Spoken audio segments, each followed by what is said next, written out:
وجايبه لكم النهارده وصفه، انما ايه، وصفه صحيه 100%. حاجه كده ايه بجد حكايه. جايبه لكم المحشي اللي من غير رز، اللي عملناه بالكينوا. الكينوا اللي اتكلمنا عليها قبل كده، واتكلمنا عن فوائدها الرهيبه. يعني اكنك بتاكلي لحمه، مش رز، لا لحمه. وتعالوا نشوفه ونطلعه في طبق كده ونشوف شكلها ايه المحشي ده، ان كان بالسهوله بتاعته في اللف او في الاكل.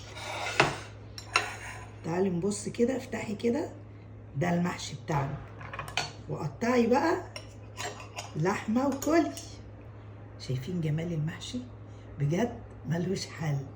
وقبل ما نبتدي الوصفه بتاعتنا، اللي اول مره بيشوفني، انا اسمي سم. اشتركوا في القناه عشان يوصلكوا كل جديد، ولو عجبكم الفيديو لايك وشير.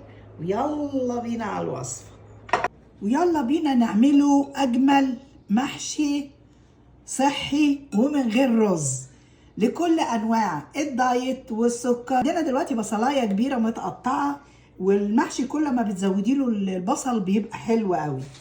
ومعانا ديت الخضره اللي هي متفرزه، شايفين لونها اخضر ازاي. ومعانا كمان هنا دي نص كوبايه بالكوبايه المعياريه، دي الكينوا اللي هنعمل بيها المحشي. انا نقعتها حوالي 10 دقايق في ميه سخنه، وهنضيفها من غير رز خالص. طبعا دي زي اللحمه زي ما قلنا قبل كده، كلها فيتامين حلوه جدا وفيها نسبه بروتين عاليه قوي.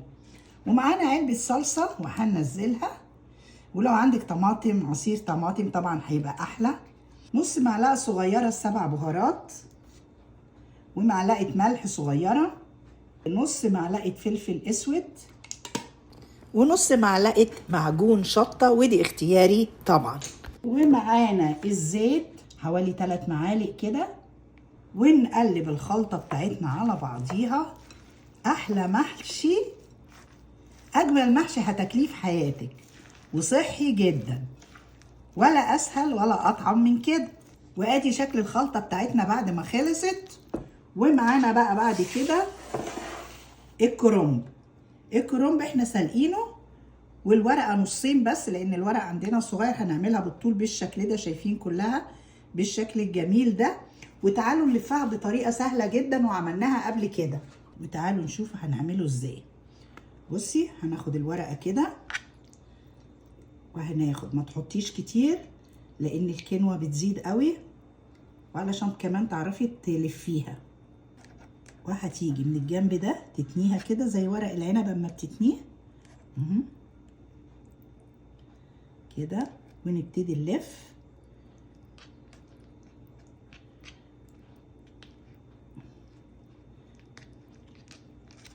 شايفه سهله ازاي؟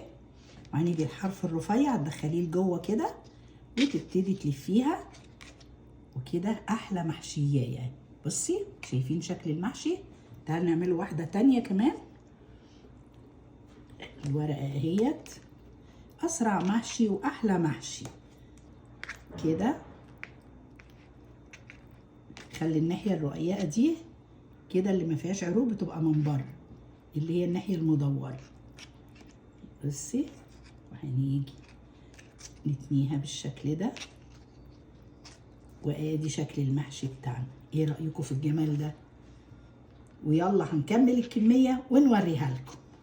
ودي اول طبقه في المحشي، شايفين شكلها؟ وهنكمل بقيه الحله بالشكل ده. وكده خلصنا المحشي بتاعنا اهوت، وفضل حبه صغيره حطيتهم في قرن فلفل.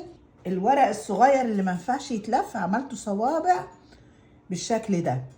معانا هنا مكان الخلطه، هنحط عليها ميه سخنه بتغلي،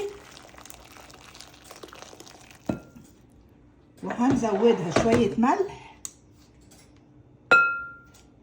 ولو عايزه تزوديها طماطم او صلصه في الميه دي براحتك يعني. وكده هنجيب المحشي بتاعنا ونحط عليه الميه.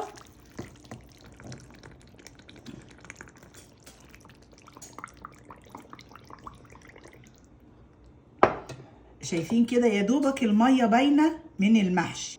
وهنجيب الطبق بتاعنا ده ونحطه عليه بالشكل ده، ونغطيها ونحطه على البوتاجاز، واول ما يتشرب الميه تحس ان هي اتشربت وطي عليه. وكده خلصنا المحشي بتاعنا. شايفين الجمال؟ مش هقول لكم الريحه عشان ما تجوعوش. ومحشي ملهوش حل. ما هو ده شغل فاخر من الاخر، وبجد بجد طعم وريحه.